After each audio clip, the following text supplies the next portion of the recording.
Reading through the Bible in a year, May 24th, Numbers 33, Psalm 78, verses 1 through 37, Isaiah 25, and 1 John chapter 3. Now, these are the stages of the people of Israel when they went out of the land of Egypt by their companies under the leadership of Moses and Aaron. Moses wrote down their starting places, stage by stage, by the command of Yahweh. These are their stages, according to their starting places. They set out from Ramesses in the first month, on the 15th day of the first month, on the day of the Passover, and the people of Israel went out triumphantly in the sight of all the Egyptians. While the Egyptians were burying all their firstborn, whom Yahweh had struck down among them, on their gods also Yahweh executed judgments. So the people of Israel set out from Ramesses and camped at Succoth. And they set out from Succoth and camped at Etham, which is on the edge of the wilderness. And they set out from Etham and turned back to Pi-hahiroth, which is on the east of Baal-zephon. And they camped before Migdal. And they set out from Hahiroth and passed through the midst of the sea. There we go. I was making sure I didn't lose any notes here. And they set out from Hahiroth and passed through the midst of the sea into the wilderness. And they went a 3 days' journey in the wilderness of Etham and camped at Marah. And they set out from Marah and came to Elim. And at Elim there were 12 springs of water and 70 palm trees, and they camped there. And they set out from Elim and camped by the Red Sea. And they set out from the Red Sea and camped in the wilderness of Sin. And they set out from the wilderness of Sin and camped at Dophkah. And they set out from Dophkah and camped at Alush. And they set out from Alush and camped at Rephidim, where there was no water for the people to drink. And they set out from Rephidim and camped in the wilderness of Sinai. And they set out from the wilderness of Sinai and camped at Kibroth-hattaavah. And they set out from Kibroth-hattaavah and camped at Hazeroth. They set out from Hazeroth and camped at Rithmah. They set out from Rithmah and camped at Rimmon-Perez. And they set out from Rimmon-Perez and camped at Libnah. And they set out from Libnah and camped at Rissa. And they set out from Rissa and camped at Kehelatha. And they set out from Kehelatha and camped at Mount Shapher. They set out from Mount Shapher and camped at Haradah. They set out from Haradah and camped at Machaloth. They set out from Machaloth and camped at Tahath. They set out from Tahath and camped at Terah. They set out from Terah and camped at Mithkah. They set out from Mithkah and camped at Hashmonah. They set out from Hashmonah and camped at Moseroth. They set out from Moseroth and camped at Bene-Jaakan. They set out from Bene-Jaakan and camped at Hor-Haggidgad. They set out from Hor-Haggidgad, that's a hard one to say, and camped at Jothbathah. They set out from Jothbathah and camped at Abrona. They set out from Abrona and camped at Ezion-Geber. They set out from Ezion-Geber and camped in the wilderness of Zin, that is, Kadesh. They set out from Kadesh and camped at Mount Hor, on the edge of the land of Edom. And Aaron the priest went up Mount Hor at the command of Yahweh and died there. In the 40th year, the people of Israel had come out of... In the 40th year after the people of Israel had come out of the land of Egypt, on the first day of the 5th month. And Aaron was 123 years old when he died at Mount Hor. And the Canaanite, the king of Arad, who lived in the Negeb in the land of Canaan, heard of the coming of the people of Israel. And they set out from Mount Hor and camped at Zalmonah. And they set out from Zalmonah and camped at Punon. And they set out from Punon and camped at Oboth. And they set out from Oboth and camped at Ie-Abarim in the territory of Moab. And they set out from Aim and camped at Dibon-Gad. And they set out from Dibon-Gad and camped at Almon-Diblathaim. Diblathaim. There we go.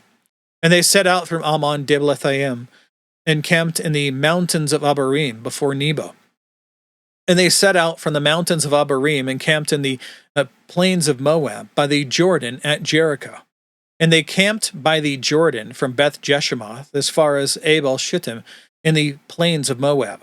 And Yahweh spoke to Moses in the plains of Moab by the Jordan at Jericho, saying, "Speak to the people of Israel, and say to them, When you pass over the Jordan into the land of Canaan, then you shall drive out all the inhabitants of the land from before you, and destroy all their figured stones, and destroy all their metal images, and demolish all their high places.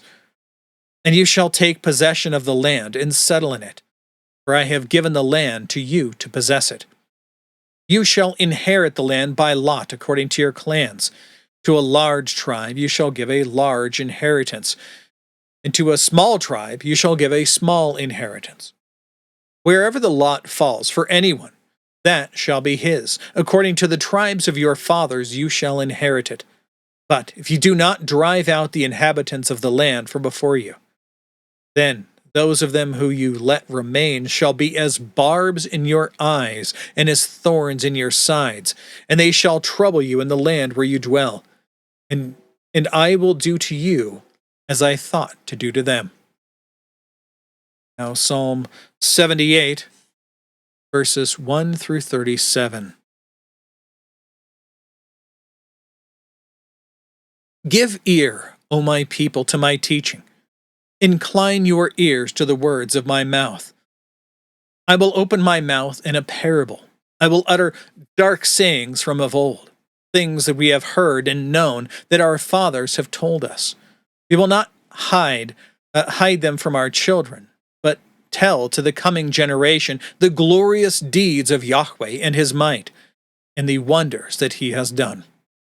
He established a testimony in Jacob and appointed a law in Israel, which he commanded our fathers to teach their children, that the next generation might know them, the children not yet born, rather yet unborn, and arise and tell them to their children, so that they should set their hope in God and not forget the works of God, but keep his commandments, and that they should not be like their fathers, a stubborn and rebellious generation, a generation whose heart was not steadfast, whose spirit was not faithful to God.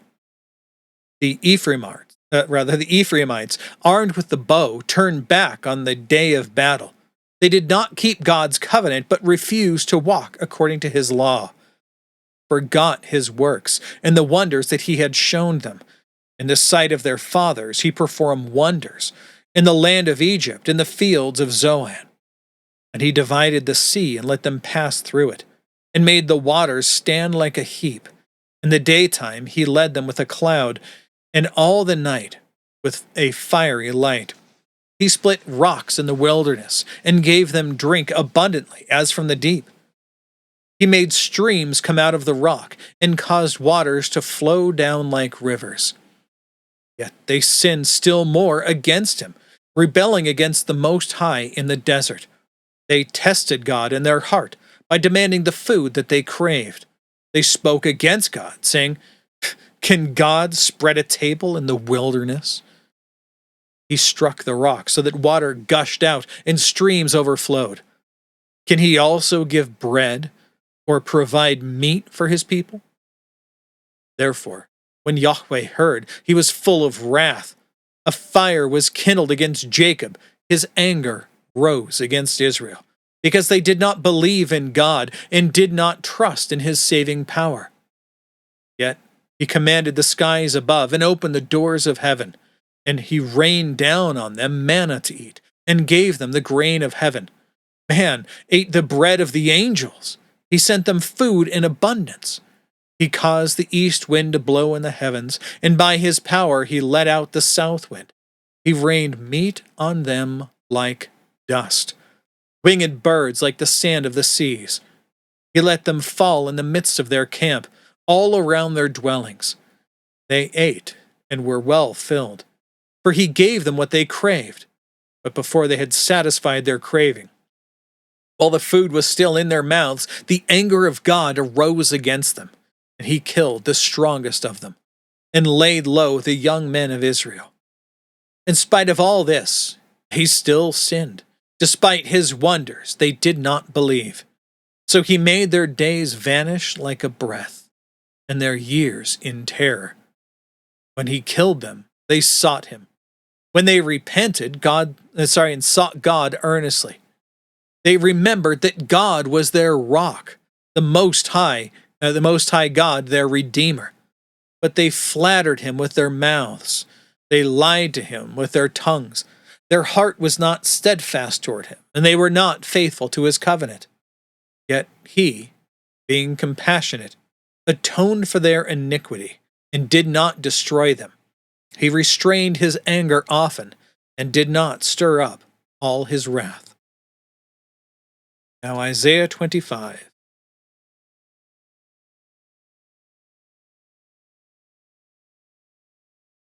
O Yahweh, you are my God. I will exalt you. I will praise your name, for you have done wonderful things, plans formed of old, faithful and sure. For you have made the city a heap, the fortified city a ruin. The foreigner's palace is a city no more. It will never be rebuilt.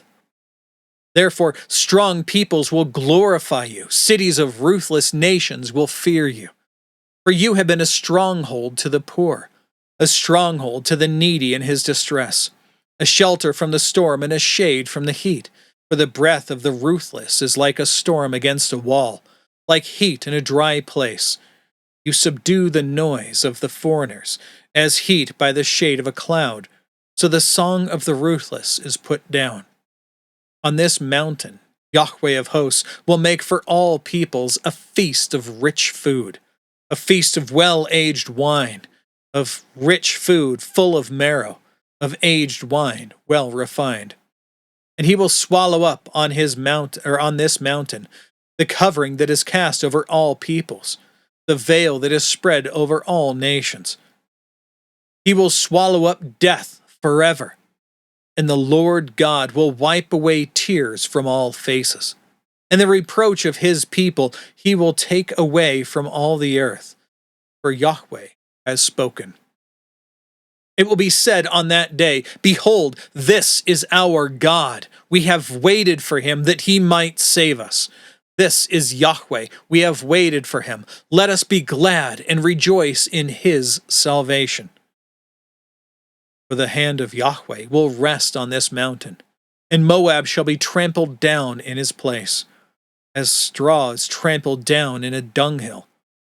And he will spread out his hands in the midst of it, as a swimmer spreads out his hands to swim. But Yahweh will lay low his pompous pride, together with the skill of his hands. And the high fortifications of his walls he will bring down, lay low, and cast to the ground, to the dust. Including today in 1 John chapter 3.